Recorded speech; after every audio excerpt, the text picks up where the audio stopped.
आइए हम लोग मार्क के चैप्टर 6 में जाएंगे। वर्स 14 से 29 तक है। और उन्होंने जाकर प्रचार किया कि मन फिराओ, और वे बहुत से दुष्ट आत्माओं को निकालते तथा बहुत से बीमारों पर तेल मलकर उन्हें चंगा किया करते थे।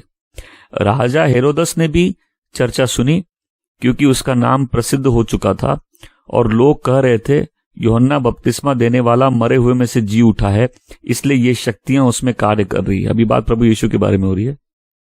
प्रभु यीशु की ख्याति फैलने लगी, लोग जानने लगे। तो हेरोदस जो राजा था उसने ये सोचा कि ये कहीं यूहन्ना बपतिस्मा देने वाला तो नहीं है जो वापस मरकर उठ गया है और वो चिन्ह चमत्कार करता है। परंतु कुछ लोग कह रहे थे वो एलिया है, और अन्य कह रहे थे वह नबी है, प्राचीन काल के नबियों के समान एक। परंतु जब हेरोदस ने यह सुना तो वो कहता रहा, यूहन्ना जिसका सिर मैंने कटवाया जी उठा है। हेरोदस ने तो स्वयं लोगों को भेजकर यूहन्ना को पकड़वाया और जेल में डाल दिया था, क्योंकि हेरोदस ने अपने भाई फिलिपुस की पत्नी हेरोदियास को ब्याह लिया था। यूहन्ना तो हेरोदस से कहा करता था, तुझे अपने भाई की पत्नी को रखना उचित नहीं है।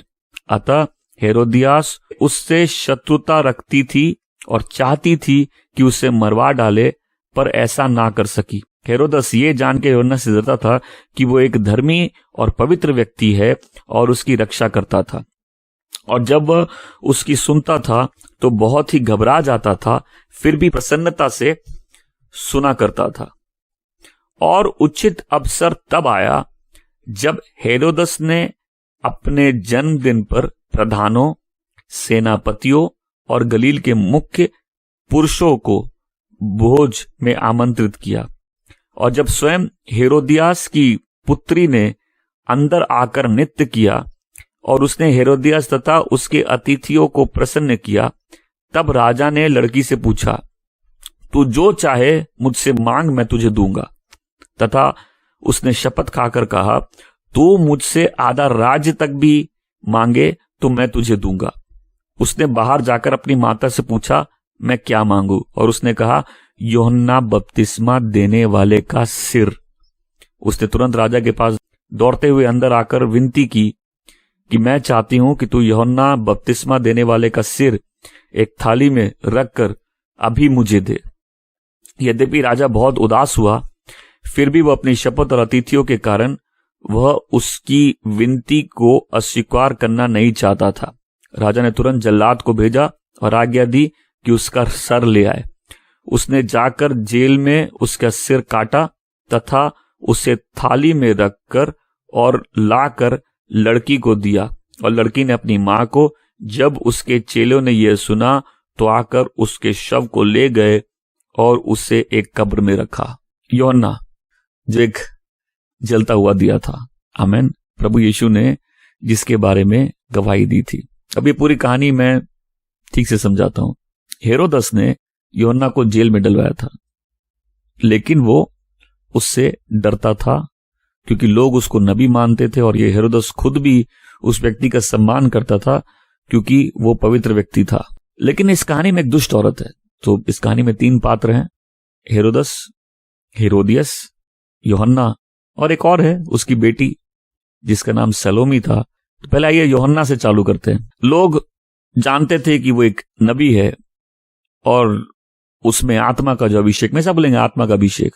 जब किसी व्यक्ति में आत्मा का अभिषेक होता है, परमेश्वर का चेहरा देखकर जीता है, तो वो लोगों से नहीं डरता है, आमीन, क्योंकि यूहन्ना के मैसेज ने उसकी जान ले ली। यूहन्ना के मैसेज ने उसका सिर कटवा दिया। और मैं चाहता हूं हम लोग इस बात को थोड़ा ध्यान से समझे। प्रभु यीशु कहते हैं कि मनुष्यों में यूहन्ना से बड़ा कोई जन्मा नहीं। आमीन। मतलब प्रभु यीशु के बाद जो मनुष्यों में ग्रेटेस्ट मैन है, जिसका ग्रेटेस्ट मैसेज था रिपेंटेंस का, जिसने प्रभु यीशु के लिए तैयारी की, प्रभु यीशु के मार्ग तैयार किया, उस व्यक्ति का गला काटकर थाली में दे दिया गया। ये व्यक्ति एक जलता दिया था, लोग विश्वास करते थे एक नबी है, इस व्यक्ति में सामर्थ था। ये कन्विक्शन के साथ पाप के विरुद्ध प्रीच कर रहा था, बिना किसी व्यक्ति का सम्मान किए। और जो राजा था वो भी इससे नहीं बचा, जो राजा था वो भी इसकी गवाही से नहीं बचा। प्रभु हमको ऐसा ही गवाह बनाए, आमीन। हमको ऐसा ही खरा बनाए कि हम परमेश्वर के वचन का शुद्ध प्रचार करें और लोगों के चेहरों से ना डरे। इसने अपनी गवाही के कारण गला कटवा दिया और इसकी गवाही राजा तक भी पहुंची। और राजा जो दुष्ट था, अब बता दो ये किसका बेटा था? वो हेरोद जिसने बच्चों को मरवाया था, उसका बेटा ये है। और वो औरत जिसने इसने शादी की, वो उस हेरोद की पोती है, मतलब अपनी ही भतीजी से शादी की इसने। तो पहले उस भतीजी ने एक भाई से शादी की। बहुत से राज परिवारों में ऐसा होता है कि आपस में ही शादी करते हैं। बहुत से लोगों में ब्लड लाइन को प्रिजर्व करने के लिए करते हैं। बहुत से लोग परमेश्वर के नियम को नहीं जानते या उसका आदर नहीं करते, इसलिए ऐसा करते हैं। बट इतने क्लोज रिलेशनशिप में लॉ फॉरबिड करता है मैरिज करने। तो एनीवे उसकी शादी फिलिप से होती है, जो राज का 1/4 हिस्से का राजा था। पर उसके बाद वो डिवोर्स देके इससे शादी कर लेती है। और यूहन्ना यही मैसेज देता है कि तुझे तेरे भाई की जो बीवी से तूने शादी की है ये नहीं करनी चाहिए, ये पाप है। यूहन्ना का मैसेज क्या था? मन फिराओ, राइट? मन फिराओ। वो पूरे इजराइल को तैयार कर रहा था प्रभु यीशु के लिए। मन फिराओ क्योंकि परमेश्वर का राज्य निकट है, आमीन। एक आदमी जब गिरता है तो तभी गिरता है जब वो सही करना बंद कर दे। पाप एक स्लाइड है, उस स्लाइड में नीचे ही जाया जाता, कोई ऊपर नहीं जाता। जब नीचे जाते हैं रेस्ट्रेंट टूट जाते हैं, आदमी बद से बदतर ही बनता है, उसका जीवन और घृणित हो जाता है। लेकिन जीवन में बहुत से लोग आते हैं जो इन्फ्लुएंस बनते, सही या गलत। एक आदमी के जीवन में उसकी पत्नी बहुत बड़ा रोल प्ले करती है, अच्छा या बुरा। एक तो बता दूं, आदमी भी दुष्ट निकल सकता है। तो बहुत से आदमी ये मैसेज खत्म होते ही पत्नी के पीछे पड़ जाएंगे। मेरा मुद्दा वो नहीं है। एक दुष्ट पत्नी आदमी को पतन की ओर लेके जाती है। औरत का इन्फ्लुएंस ऐसा होता है लाइफ में। आज यहां जितने जन सुन रहे हैं, और आदमी हो या औरत, हम सबको ये देखना है कि परमेश्वर का वचन इससे हम मेरे से क्या बात कर रहा है। आमीन। एज अ वुमन, एक औरत के रूप में अगर हम प्रभु यीशु पर विश्वास करते, प्रभु यीशु क्या चाहते, हम कैसे हो, ये औरत का इन्फ्लुएंस आदमी को बर्बाद कर देता। और ये जिस औरत की हम लोग आज कहानी सुनेंगे, ये नए विधान की जेजेबल है। आप सब जेजेबल के बारे में जानते हैं, उस दुष्ट औरत के बारे में। ये नए विधान की जेजेबल है, और ये जो हेरोद है ये नए विधान का अहाब है। तो ये उसको सुनता है, ये उससे डरता है, लेकिन फिर भी उसको बचा के रखता है। लेकिन पाप धीरे धीरे इस आदमी पर कब्जा कर लेता है। धीरे धीरे पाप इस आदमी को पतन की ओर ले जाता है। और जैसे अहब और जेजेबेल उस एलिया के पीछे पड़ गए थे, ये नए विधान के एलिया के पीछे पड़ जाते हैं। देखिए स्टोरी में कितनी सिमिलैरिटी है। वो पति पत्नी, और खासकर वो पत्नी एलिया के पीछे पड़ जाती है। अहब की क्या बात है, अहब वही करता जो उसकी बीवी कहती है। देखिए औरतों के बारे में एक बात है, औरतें किसी भी आदमी में अगर पावर होगा उससे बहुत अट्रैक्टेड होती हैं, क्योंकि औरतें बहुत जगह डायरेक्ट रूल नहीं कर सकती। और अगर कोई मैनिपुलेटिव औरत है, उसके लिए ये टूल बन जाता है रूल करने का। आदमी चिल्ला के दबा सकता है ना, लेकिन औरत चिकनी चुपड़ी बातों से भी अपनी बातें मनवा सकती, राइट?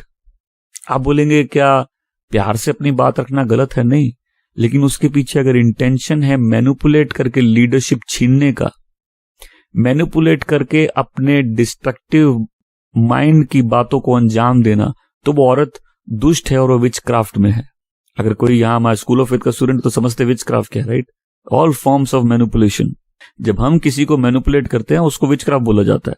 सो ये आदमी भले ही उससे डरता था, लेकिन अंत में इसने उसका गला कटवा दिया। क्यों? इसके जीवन में एक दुष्ट औरत का प्रभाव था, और ये बिल्कुल अहाब की तरह था, जिसने अपने प्राणों को दे दिया है उस औरत को कि भाई तुम मेरे जीवन में आप कंट्रोल करो। ये रियल लाइफ के रियल डेंजर्स हैं। मेरी दुआ है कि परमेश्वर का वचन सबसे बात करे। एक इवल इन्फ्लुएंस किसी की भी लाइफ को बर्बाद कर सकता है। आपके जीवन में अगर प्रभु यीशु आपका पहला प्रेम है, तो वो पहला प्रेम ना माँ ले सकती है, ना बाप ले सकता है, ना किसी का भाई ले सकता है, ना किसी का पति ले सकता है, ना किसी की पत्नी ले सकती है। और हमारे जीवन में हम सबके ये इच्छा होनी चाहिए कि कोई भी ऐसा इन्फ्लुएंस जो परमेश्वर के मार्ग से हमको भटकाए, उस इन्फ्लुएंस को हमको अपने ऊपर हावी नहीं होने देना है। आमीन। दूसरी, एज अ फीमेल सबको इस वर्ल्ड की स्पिरिट को रिजेक्ट करना है। इस दुनिया में जो आजकल की औरतों का चाल चलन है उसको रिजेक्ट करना है। जहां बहुत सी अर्धनग्न औरतें आज सिर ढक के आराधना कर रही हैं, ऐसी औरतें जो नाइट क्लबों में आधा नंगा होके घूमती थी, आज वो सिर ढककर, सिर को झुकाकर, हाथ उठा के प्रभु की आराधना करती है। आमीन। ये क्या है? हमने दुनिया के तरीकों को रिजेक्ट कर दिया। अब राज्य और राज्य की बातें हमारे लिए लाइफ में सबसे इंपॉर्टेंट है। आमीन। हम वैसा बनना चाहते हैं प्रभु यीशु जैसा हमको बनाना चाहते हैं। बिना औरत के कोई घर नहीं बनता, कोई बच्चा नहीं है इस पृथ्वी में आया और बिना औरत के आया हो। जैसे मैं हमेशा कहता हूं, हम जिस कोख से जन्मते हैं जीवन में वही लड़ाई हमको लड़नी पड़ती है। सबकी लड़ाई अलग है। औरत कड़वी कर दो, जनरेशन कड़वी हो सकती है। औरत अच्छे अच्छे राजा को भी गिरा सकती है। एक गलत औरत आदमी के मन को भटका सकती है। को बोलेगा औरत पावरफुल नहीं, मैं तो बता रहा हूं कितनी पावरफुल है। इतनी पावरफुल है कि बुरी वाली मिल जाए तो उससे बच के रहना है। ऐसी बहुत से लोग हड़बड़ी करना चाहते हैं ना, तो अभी कोई शादी के लिए किसी को ढूंढ रहा, हम कैसी ढूंढे जो प्रभु का भय में चलती है। क्योंकि सुंदर ले आओगे तो मेकअप तो शादी के दिन ही उतर जाएगा, और वो जब मेकअप उतरेगा तुम्हारा भूत भी उतर जाएगा। जितने लोगों ने चेहरा देख के शादी की, खुश नहीं है, वो शादी ही फेलियर है, क्योंकि हमारा ध्यान कहीं और था। असली व्यक्ति अंदर है, असली व्यक्ति अंदर है। आमीन। ये राजा बिल्कुल अहाब की तरह था, जिसकी लाइफ को अब वो दुष्ट औरत पूरा कंट्रोल कर लेती है। और ये समझना है कि लाइफ में बैड काउंसिल का, देखिए अभी मरा कौन है? यूहन्ना बपतिस्मा देने वाला। मतलब पृथ्वी में इससे बड़ा आदमी कोई जन्मा नहीं। ये आत्मा से भरकर पैदा हुआ था, ये एक जलता दिया था। लोग दूर दूर से इसे सुनने आते थे। इसने प्रभु यीशु को भी बपतिस्मा दिया। प्रभु यीशु ने इसके लिए गवाही दी। ये आदमी जेल में है, इसका सिर कटवाकर थाली में ले आया जाता है। अगर सच बोलोगे तो जीवन में कष्ट झेलना पड़ेगा। एक बात बताते हैं, जब हम लोग कोई स्टोरी पढ़ते हैं, अगर बाइबल को ध्यान से पढ़ लो, खून, रेप, धोखा, जलन, सब कुछ मिलेगा। नरसंहार, जंग, क्योंकि बाइबल इंसानों की कहानी है। और जहां भी इंसान की कहानी है, देखिए प्रभु यीशु आदमी बन के है, राइट? उस फॉलन मैन में एक मैन आया, दूसरा आदम, जो पवित्र है, जो पिता की ओर से आया है, जिसने सही जीवन जिया, जिसने अपने आप को क्रूस पे दे दिया ताकि हम पाप में नहीं जिए परंतु उसके द्वारा परिवर्तित हो जाए। आमीन। हमारा हार्ट चेंज हो जाए। तो बाइबल जब आप पढ़ेंगे, एक से एक खतरनाक कहानियां हैं। लूट की, मार की, हत्या की, व्यभिचार की, नफरत की, द्वेष की। पहला मर्डर ही, मतलब ये वेट भी नहीं कर पाता इंसान, जेनेसिस चैप्टर 3-4 में ही मर्डर कर देता है। बोला हम लोग स्टार्टिंग कर दिए, अब हम गिर चुके, अब हम दिखाएंगे हम यहां से कहां। इतना वेट नहीं कर पाया कि 6 तक आया तो प्रभु बोले हम क्यों बनाए इंसान को। बट जेनेसिस 6 तक भी इंसान वेट नहीं कर सका। तो जो लोग बोलते प्रलय आएगी, प्रलय अब आएगी नहीं, प्रलय आ चुकी है, वो स्टोरी जेनेसिस चैप्टर 6 में कवर हो चुकी है कि परमेश्वर ने ऑलरेडी एक बार पूरे मनुष्य जाति को एक परिवार छोड़ के सबको नष्ट कर चुके। क्यों?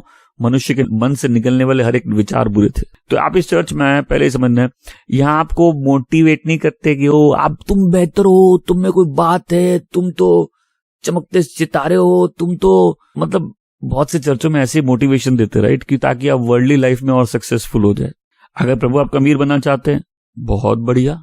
प्रभु आपको धन संपन्न करना चाहते हैं, बहुत बढ़िया। ऐसे प्रभु ये नहीं चाहते कोई गरीबी में मर जाए, ऐसे भी नहीं चाहते। लेकिन हम जब वर्ल्डली लाइफ देखते हैं, लाख, करोड़, पैसा, सोना, चांदी, डिपॉजिट, बैंक अकाउंट, उसको छोड़ के कुछ है? उसको 1 करोड़ का पैकेज मिल रहा है, उसको 2 करोड़ का मिल रहा है, और हम भी कई बार इससे भटक जाते हैं। एग्री करते हैं? लोग आगे बोलते तूने जीवन में क्या कर लिया, उसके पास देख, उसके पास कितना है, उसके पास देख वो पढ़ के क्या निकल गया, उसके कितना करोड़ों कमा रहा है। हमको क्या करना, हमारे करोड़ तो हमको स्वर्ग ले नहीं जाएंगे। आज इस कहानी को पढ़ रहे हैं तो इस कहानी में एक दुष्ट औरत ने एक व्यक्ति को, जो दुनिया का ऐसा आदमी पैदा नहीं हुआ, उसके सिर को काट के थाली में ले गई। मैं चाहता हूं सोचो कि उसके चेलों ने जब दफनाया, यूहन्ना बपतिस्मा देने वाले को बिना सिर के ही दफनाया होगा। ये दुष्ट औरत क्या वापस सिर दी होगी उसको? ये तो उसका प्राइस पोजीशन था। क्या तुम सब न्याय के दिन पर विश्वास करते हो?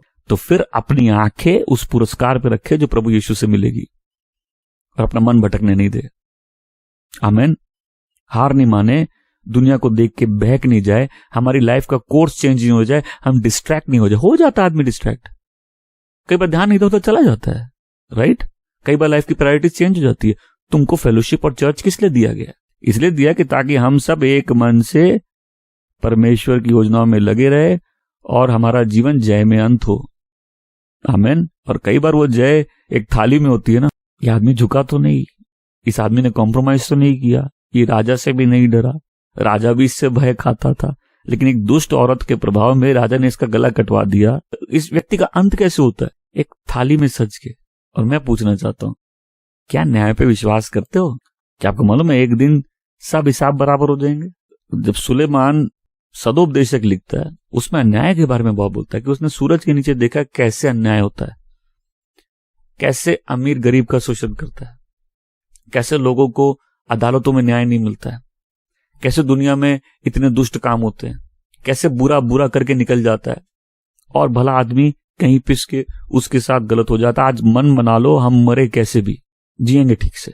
मतलब हमको प्रभु अच्छी मौत का वर दे। मैं नींद में मरना चाहता हूं ताकि मालूम नहीं चले। उससे बचा हम अच्छे जीवन का वर मांगे कि प्रभु मेरी लाइफ अच्छी हो। आमीन। अब देखिए, अच्छी डेथ कोई प्रूफ नहीं ना कि आदमी अच्छा जिया, और बुरी डेथ ये प्रूफ नहीं कि आदमी खराब था। प्रभु यीशु की डेथ बहुत ही पेनफुल डेथ थी। यूहन्ना बपतिस्मा देने वाले की डेथ कोई बहुत अच्छी डेथ नहीं थी।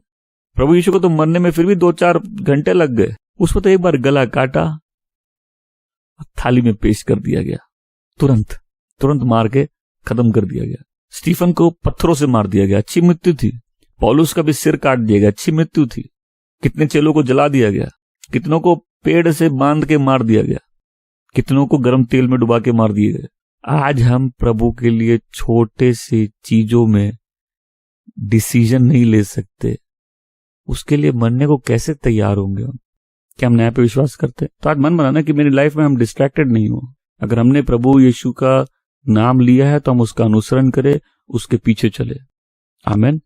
और यहाँ ये कॉल नहीं है कि हमको परफेक्ट होना है, बट हमारी चाहत वही होनी चाहिए, प्रभु मेरे को परिवर्तित कर, मुझे पवित्रता की ओर ले जा। आमीन। मुझे खरा बना, ताकि जिस दिन सबको तेरे सामने खड़ा होना है, उस दिन जब मैं भी खड़ा हूं मैं शर्मिंदा ना हूं। ये जो व्यक्ति है, ये उस दुष्ट औरत की प्रभाव में आके और पाप के पतन में चला गया। लाइफ में बैड इन्फ्लुएंस और बैड काउंसिल लाइफ को डिस्ट्रॉय कर देती है।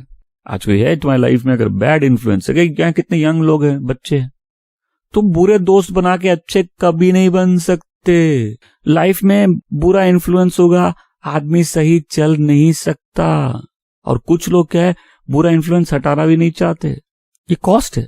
परमेश्वर हमारे जीवन में इतनी रुचि रखते हैं कि गलत लोगों को वो कभी भी पसंद नहीं करेंगे अपने लोगों को खराब करना। प्रभु यीशु अपने चर्च के लिए भी इतना जीलस है, इतना उत्साह, इतना जुनून रखते हैं कि प्रभु यीशु नहीं चाहते कलीसिया बर्बाद हो गलत लोगों के प्रवेश से। बुरा इन्फ्लुएंस, मैं सब बोलो बुरा इन्फ्लुएंस। फेलोशिप प्योर होनी चाहिए, वीक लोग चलेंगे, प्योर होनी चाहिए, इंटेंशंस प्योर होने चाहिए। यहां कोई नहीं होगा जिसके जीवन में निर्बलताएं नहीं है, प्रलोभन नहीं है, तकलीफें नहीं है, बट इंटेंशंस प्योर कब होते? जब अंदर से दिल पवित्र किया गया हो। कोई मनुष्य की योजना इंसान को बचा नहीं सकती, केवल अंदर से जब पवित्र आत्मा ने न्याय कर दिया तभी आदमी स्वर्ग राज्य में प्रवेश कर सकता है। इसका एग्जाम्पल हर हफ्ते बताता हूं कि हमसे बहुत बेहतर लोग हैं इस दुनिया में, लेकिन वो स्वर्ग राज्य प्रवेश नहीं करेंगे। स्वर्ग वो प्रवेश करेगा जिसको पवित्र आत्मा ने अंदर से बदल दिया। आमीन। और फिर उसकी चाहत होगी हम उस बदले जीवन में आगे बढ़े। आमीन। नंबर 1, बैड इन्फ्लुएंस, इसको अपनी लाइफ से हटाना है। देखिए, कई बार लोग काउंसलिंग के लिए आते हैं। मैं कई लोगों के पतन का कारण उनकी पत्नी जानता हूं, मैंने उनके मुंह पे भी बोला हुआ है।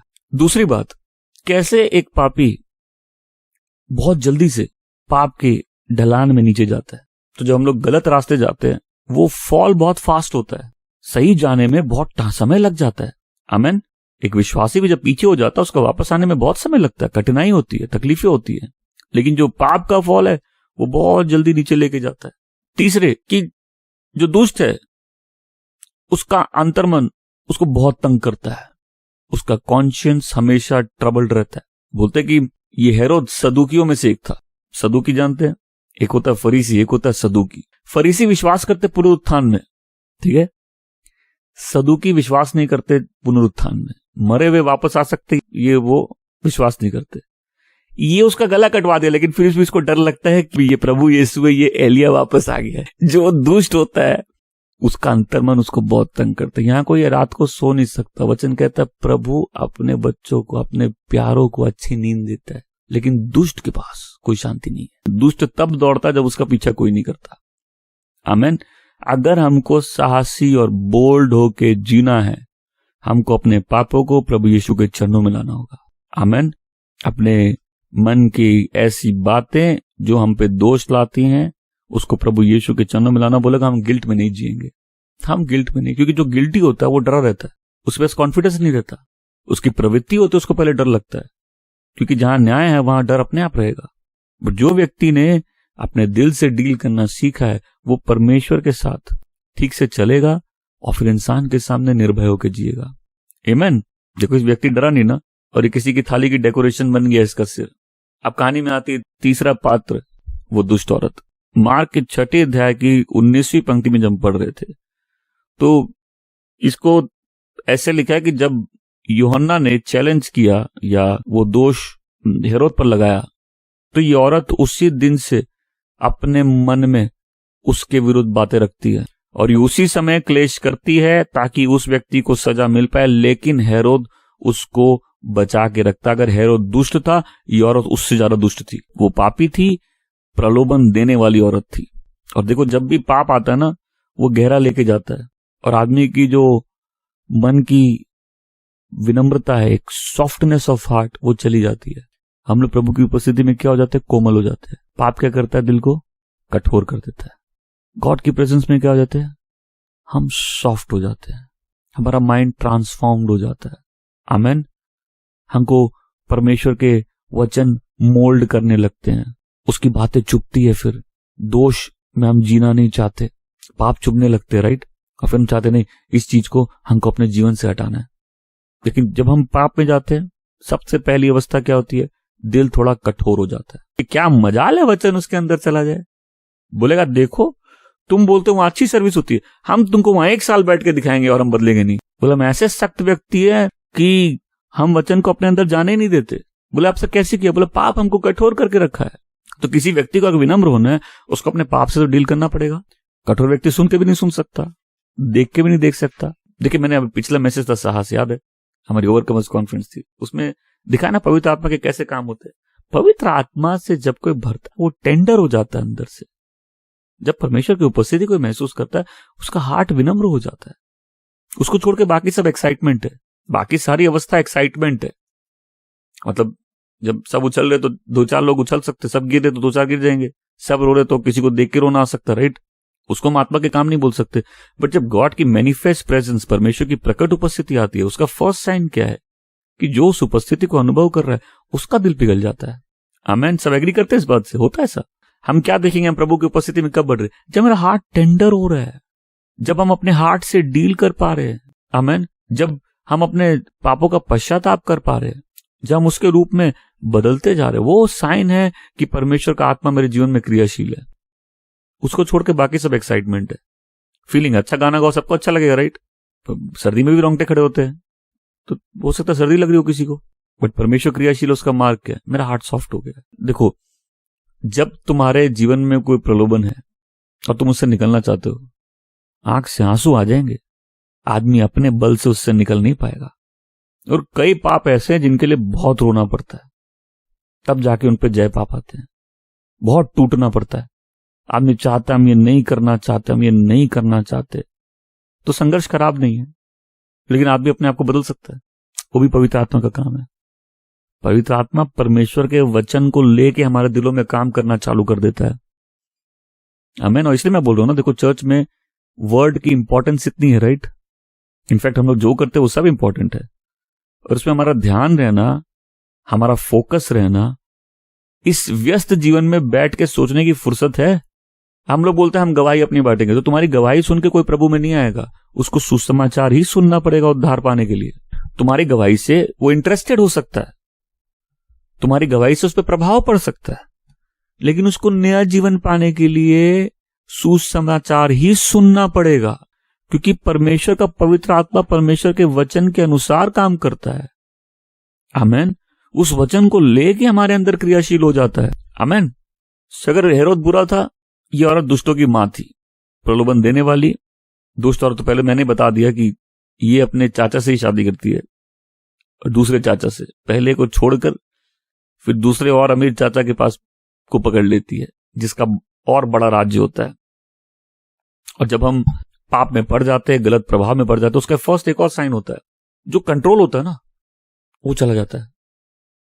देखिए, जब पाप में कोई फंसता है, प्रलोभन में फंसता है, तो हमसे वो चीज हो रही जो हम नहीं करना चाहते। क्यों? एक जो कंट्रोल था, सेल्फ रूल था, मैं सब बोलो सेल्फ रूल, वो ब्रेक हो गया। हम नहीं चाहते इस काम को करना, लेकिन हम कर रहे। होता है ऐसे। पाप क्या किया? पहले वो दीवार तोड़ दिया। और बाइबल में लिखा है, जो शहर जीत ले उससे बेहतर वो व्यक्ति है जिसको अपने ऊपर रूल है, अपने स्पिरिट पे जो रूल कर सकता है। एक आदमी ने शहर जीत लिया, उससे बेहतर ज्यादा ताकतवर वो व्यक्ति है जिसका अपने ऊपर कंट्रोल है। जब हम पाप में फर्स्ट चीज क्या रहता है, वो सेल्फ रूल ब्रेक हो जाता है और कंट्रोल चला जाता है।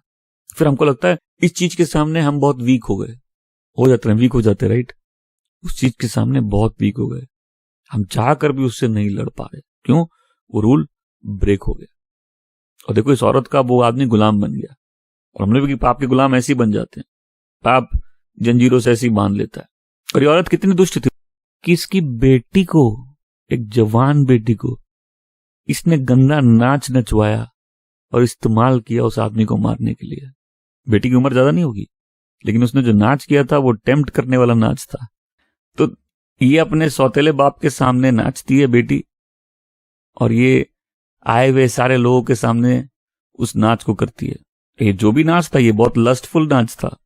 ये औरत इतनी दुष्ट थी, इसने अपनी जवान बेटी को इस्तेमाल किया। माँ, हमेशा बोलेंगे माँ।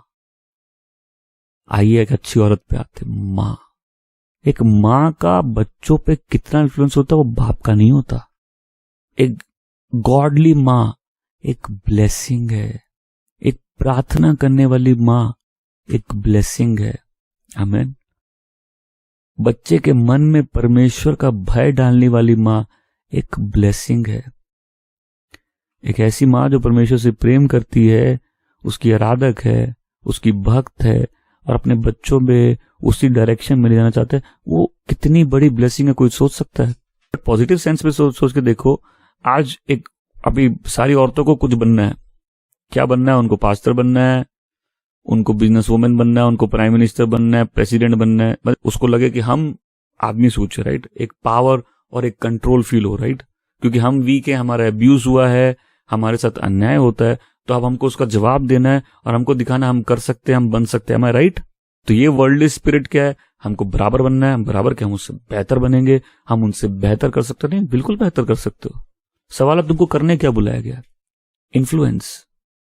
आमीन। एक वुमेन का इन्फ्लुएंस, एक गॉडली मदर का इन्फ्लुएंस, एक गॉडली वुमेन का इन्फ्लुएंस किसी की लाइफ में, एक गॉडली वुमेन का इन्फ्लुएंस, कितना पावरफुल इन्फ्लुएंस है ये राजाओं को गिरा सकता है। और फिर सोचो कितना पावरफुल इन्फ्लुएंस है कि ये जनरेशन को बिल्ड कर सकता है। ये बिना वुमेन के नहीं हो सकता, बिना वुमेन के इन्फ्लुएंस के ये हो नहीं सकता। घरों में सबसे ज्यादा इन्फ्लुएंस वुमेन का होता है, बच्चों की लाइफ में सबसे ज्यादा इन्फ्लुएंस वुमेन का होता है। देखो, इस दुष्ट औरत ने अपनी बच्ची को अपने से भी बदतर बना दिया। राइट। मैं कोई गॉडली वुमेन है, तुम बोले हमको पावर चाहिए, तुम्हारा पावर नेक्स्ट जनरेशन है, मैं सब बोलेंगे इन्फ्लुएंस।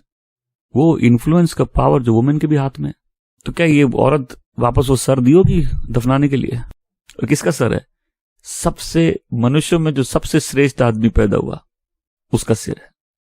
आज यहां कोई वचन सुन रहा है, आप प्रभु की बेटी हो, आज मन बना लो, मैं दुनिया की औरतों जैसे नहीं बनूंगी, मैं दुनिया की दौड़ में नहीं दौड़ूंगी, कुछ भी हो जाए।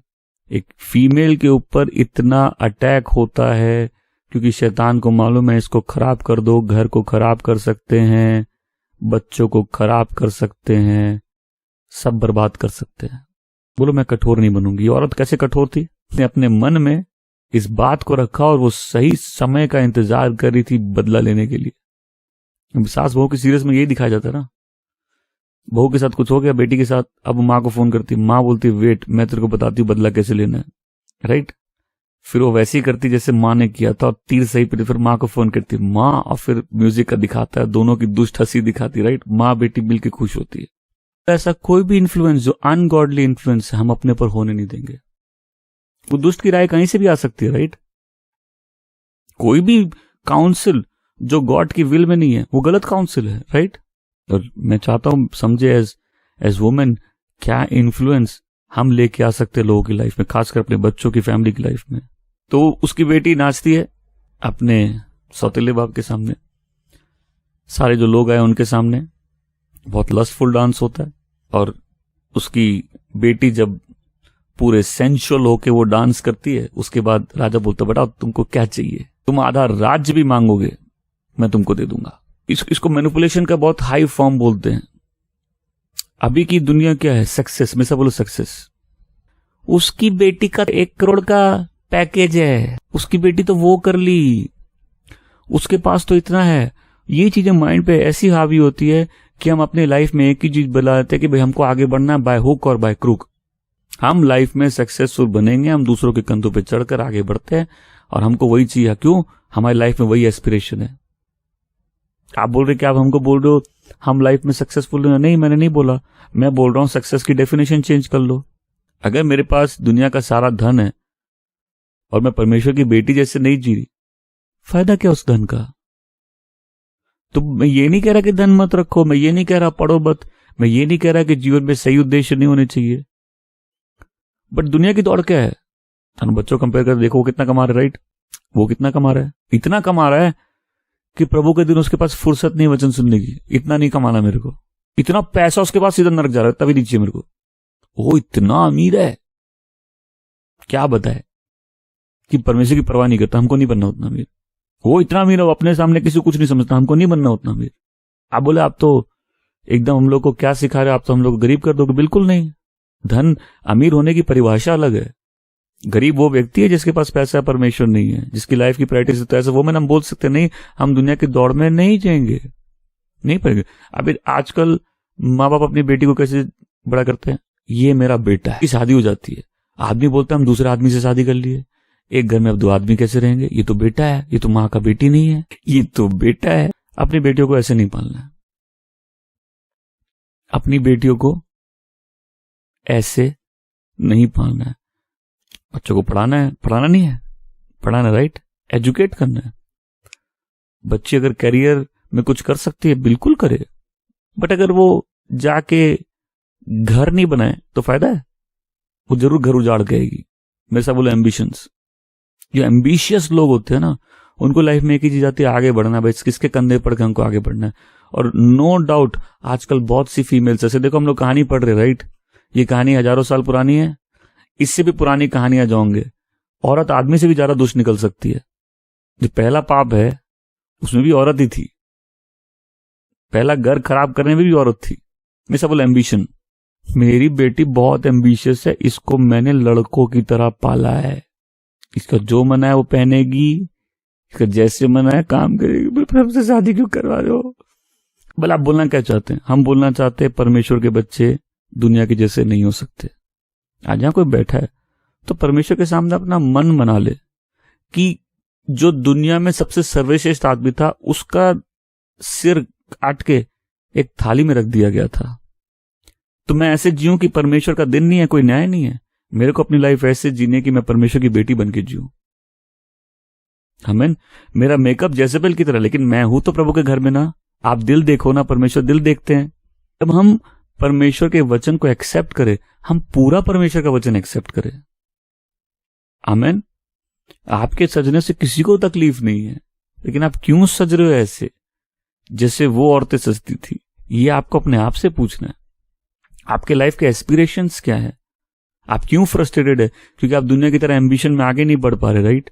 आपको दुनिया से कंपेयर, मैंने लास्ट मीटिंग में बताया था, हमारे लाइफ की व्याख्या कोई और दूसरा व्यक्ति नहीं करेगा, परमेश्वर का वचन करेगा।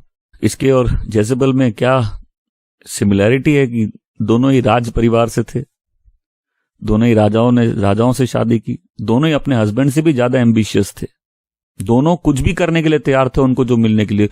और मैंने आज की लड़कियों में देखा है, उनके अंदर ये होता है वो कुछ भी कर लेंगी अपना वो सीधा करने के लिए। इनफैक्ट कॉर्पोरेट वर्ल्ड में ऐसी लड़कियां आदमी को कोसों दूर छोड़ दे। क्यों?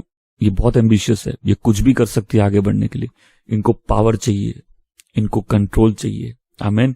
ये हाईली मैनिपुलेटिव है, ये मुंह पे झूठ बोलती है, इसका मेकअप भी जेजेबेल जैसे है, ये बहुत एम्बिशियस है, ये सक्सेस पे बिलीव करती है, बोलती है I am a self made women. इसको बहुत कॉन्फिडेंस है अपने आप पे। अभी मैं यहाँ कुछ लोग हैं, मैं बोलता रहा भाई बच्चों को कम से कम प्रभु का वचन सुनने दो। आज वही बच्चियां बड़े होके प्रभु की दुश्मन बन रही है। माँ के भी विरुद्ध है कि आप प्रभु को क्यों करते हो। हम बच्चों को डेडिकेट करें। मतलब जब क्रिश्चियन स्कूल में एडमिशन चाहिए हो तो डेडिकेशन सर्टिफिकेट फिर चाहिए होता है बच्चों का, लेकिन हमने उनको चर्च नहीं लेके आया। ये कौन सा गॉडली इन्फ्लुएंस है माँ का? ये भी रॉयल फैमिली से है, ये भी राजा से शादी की, ये भी एम्बिशियस थी, इसके पास इसको जो चाहिए ये वो ले आएगी। मैं इस बात पे बहुत व्याख्या कर सकता हूं। मैंने आजकल की ऐसी एम्बिशियस वुमेन देखी है, जो चाहिए वो कर लेगी। मुंह पे झूठ बोलना का बोल देगी, सामने देखो जो सच बोल रहा है उसको झूठा बना देगी। क्यों? उन्होंने बचपन से सीखा है बी सक्सेसफुल, और सक्सेस किसी भी कॉस्ट में है। इसको विचक्राफ्ट बोलते हैं। परमेश्वर के बच्चे ये नहीं करते, उनका कॉन्शियंस होता है। फिर अगर मैं प्रभु के लिए जी रहा हूं और मेरे अंदर इंफीरियरिटी कॉम्प्लेक्स रहे, क्यों? इसका मतलब है कि मैं अपनी तुलना हमेशा दुनिया से करता हूं, राइट? मैं तो वहां नहीं पहुंच पाई जहां वो पहुंच गई। कहां पहुंच गई? नरक के गर्त में। प्राउड, मैनिपुलेटिव, एरोगेंट, व्यभिचारी, कड़वी, कंट्रोलिंग। प्रभु की बेटी ऐसी नहीं होती। आमेन। बोले प्रभु की बेटी को क्या चाहिए?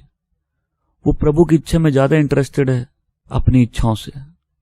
वो मैनिपुलेटिव नहीं है, उसके एम्बिशंस वर्ल्डली नहीं है, वो व्यभिचारिणी नहीं है, वो सेंसुअल लाइफ नहीं जीती, वो अंदर कड़वाहट लेके नहीं जीती, वो सॉफ्ट है, वो क्षमा करना जानती है। उसके पाप यदि बोले जाए वो पश्चाताप करती है। वो अपने पति के सिर का ताज है। वो प्रॉक्सी रूलर नहीं है जो पीछे से रूल करती है, वो गॉडली इन्फ्लुएंस है। आमेन। एक इन्फ्लुएंस लाइफ के डायरेक्शन को कैसे चेंज कर सकता है, कैसे जीवन को बर्बाद कर सकता है, और एक अच्छा इन्फ्लुएंस कैसे जीवन को ब्लेस कर सकता है। आमेन। आज अगर कोई यहां प्रभु की बेटी बैठी है, मन बना लो मेरे को दुनिया जैसे नहीं जीना। मेरी सिंप्लिसिटी से किसी को प्रॉब्लम है, ये उसका प्रॉब्लम है। अरे कई लोगों को लगता है ना भाई ज्यादा सिर ढक लिए, ज्यादा प्लेन हो गए तो सर्विस के बाद वो पूरा बराबर कर देते हैं, सीधा कपड़े चेंज हो जाते हैं, मेकअप आ जाता है और बाहर घूम के उसको बराबर करते। तो उनके लिए है कि देखो प्रभु के घर में मैसे रहेंगे, राइट? क्योंकि ये प्रभु का घर है। दुनिया में मैसे रहेंगे क्योंकि दुनिया है। ये दो दुनिया नहीं होती, एक ही दुनिया होती है। आमीन। आज कोई आनंदित हो सकता है मैं प्रभु की बेटी हूं, और यहां कोई मैंने सुन रहे, तुमको परमेश्वर ने लीड करने बुलाया। जब जब वो मैन ओवरटेक करेगी पतन होता है। तो अगर यहां कोई सब्जेक्टेड रहता है अपने पति के, ये पाप नहीं है, दिस इज गॉड्स विल। मैं जानता हूं कुछ लोग मार खा के गाली खा के भी रहते हैं सब्जेक्टेड। परमेश्वर तुम्हारे साथ है, क्योंकि हम अगर बिटर, फ्रस्ट्रेटेड, कंट्रोलिंग, मैनिपुलेटिव बन जाएंगे तो हम भी वैसी बन जाएंगे जैसे दुनिया की औरतें, राइट? आज हम चूज कर सकते कि हमारे सरकमस्टेंसेस हमको परमेश्वर के सामने और विनम्र बना दे।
पर इसका चरित्र वैसा नहीं है।